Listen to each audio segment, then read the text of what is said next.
Hi, today I'm going to be reviewing the book China Dolls by Lisa See. And Lisa See writes a lot of novels about usually Chinese women. The two that I've read, this one and another one, were about Chinese women living in America during the 30s and 40s. And this book was really good. It focuses on the lives of three people: Grace, Helen, and Ruby. And the book starts when the girls are in their teens and their 20s, and it pretty much ends when when they become women, like older women, like in their 60s, 70s. And this book is focused on the what it was like for Asians during the 1930s and 40s living here in the U.S. And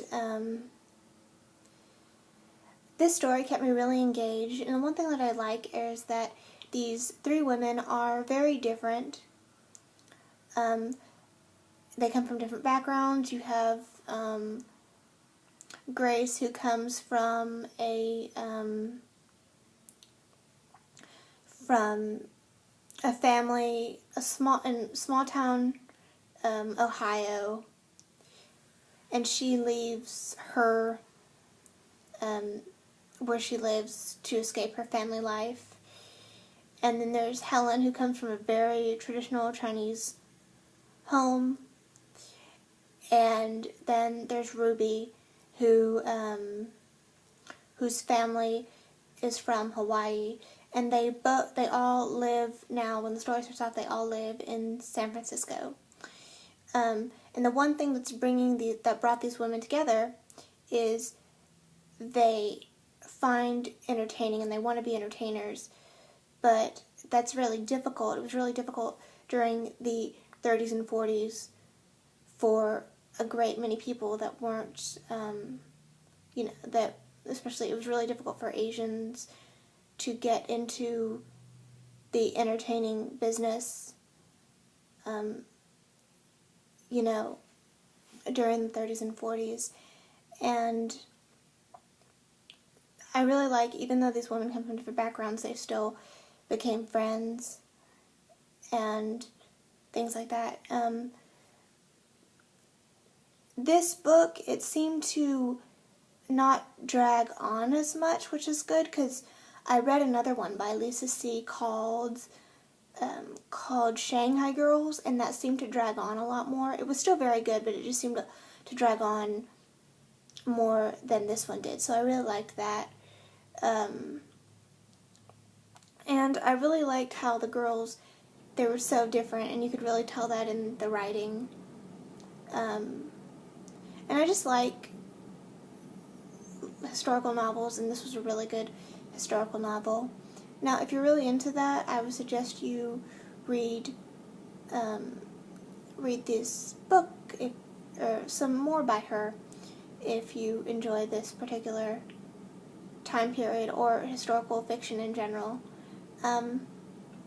That's all for my review, and I'm sorry I haven't done a book review in a long time. And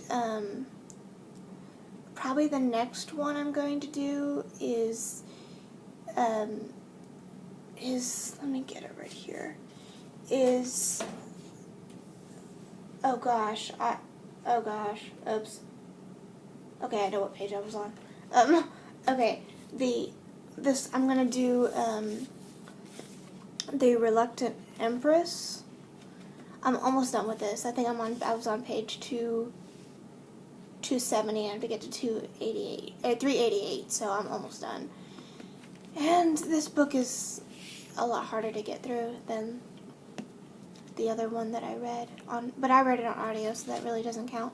I read the Lisa C book on audio, so that really doesn't count. But this one it's not keeping me as engaged, but we'll get to that when we get to that. And I totally closed the book, and I have to find my place again. I hate it when that happens. Do y'all hate it when that happens? Okay. Okay. That's all for this book review, and I'll see you soon for another one. Bye.